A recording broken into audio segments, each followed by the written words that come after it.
భారతదేశ చరిత్ర నిండా అడుగడుగునా ఎందరో వీరులున్నారు. చరిత్ర వాళ్ళందరినీ కాస్త కప్పి ఉంచింది.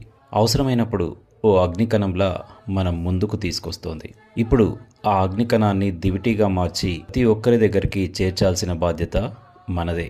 అలాంటి ఒక వీరుడు వీర సావర్కర్ గురించి ఈరోజు కథనం. మన మాజీ ప్రధాని అటల్ బిహారీ వాజ్పేయి గారి మాటల్లో, సావర్కర్ అంటే తేజస్సు, సావర్కర్ అంటే త్యాగం, సావర్కర్ అంటే తపస్సు, సావర్కర్ అంటే తత్వం, సావర్కర్ అంటే తర్కం, సావర్కర్ అంటే వికాసం, సావర్కర్ అంటే ఓ అగ్నిశిఖ, సావర్కర్ అంటే ఎక్కుపెట్టిన బాణం, సావర్కర్ అంటే ఎత్తుపెట్టిన ఖడ్గం, సావర్కర్ అంటే సంఘటనా శక్తి, సావర్కర్ అంటే స్థితప్రజ్ఞుడు, మాతృభూమి కోసం విషాన్ని సైతం ఛాయ్ తాగినంత సులభంగా తీసుకోగలడు. సావర్కర్ ప్రఖర జాతీయవాది. జీవితంలోని క్షణక్షణం, శరీరంలోని కణం కణం మాతృభూమి కోసం అర్పించి